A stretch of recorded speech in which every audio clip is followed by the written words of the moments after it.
Good evening, Ray Cox, 6402 Tanglewood Drive in Mays Landing. There's been a lot of talk about saving money, and the term voodoo math has come up quite a bit. I have a document that the city manager prepared for city council which gave the cost analysis of a chief versus public safety director. And I just had a couple questions about it. It lists the captain at $116,000 of the police department.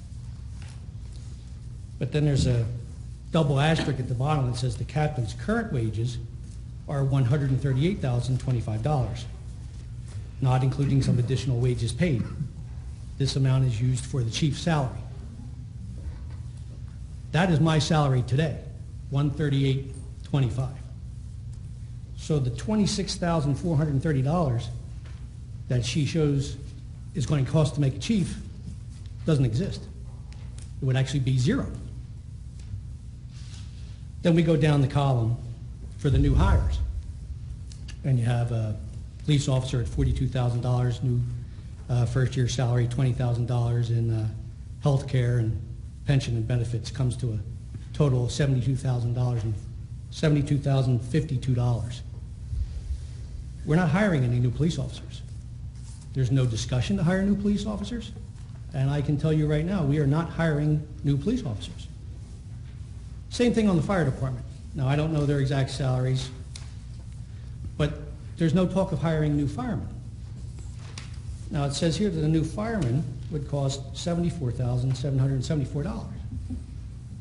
So if you take those two figures, plus the $26,000 that it wouldn't cost to make a police chief, that's $173,255 that is erroneously put into these costs.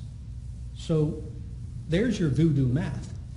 There is no cost savings to a public safety director. Your cost savings is on the back end by not bringing in new employees when the current people retire. That's where your true savings are, not at the top. You could make me the chief today for zero. And I'm not saying that you should make me. That's your decision, the city manager, whether you want to have a chief. But I'm already there.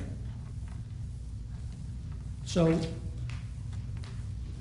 you know, you read in the paper about all this savings, and the lady that was just up here who quoted $400,000 in savings. It doesn't exist. That is truly the voodoo math.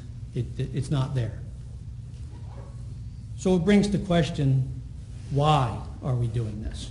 And I think Dr. Kern honestly answered that question several meetings ago, where he said this is political and personal. Now, you know, there's been lawsuits filed, current, probably more to come. We all understand that we need to do more with less. We are doing more with less. Since Mr. Howard has been here, have things run smoothly? Yes, they have. That's due to the professionalism of the men and women in the public service department, keeping your island safe, doing our jobs amidst all this adversity. We are still doing what we do best. Just for the record, Mr. Howard has absolutely no control over the day-to-day police department functions. That is mine. He cannot, by law, interfere. So Mr. Howard has done nothing to make the police department run smoother or better or more efficient. Maybe we can get past this all, put all this pettiness aside or behind us, and stop wasting money on attorney's fees, lawsuits that the city is losing. I understand there was a major decision with the fire department. I'm not going to speak of it, that's their thing, but there was some major decision, and I'm sure you're all aware of it. It's costing the city a lot of money for nothing. So let's just get back to the way it was. We'll save the money through attrition and move on. And everybody can be happy, and Brigantine will be back on track. Thank you. Thank you.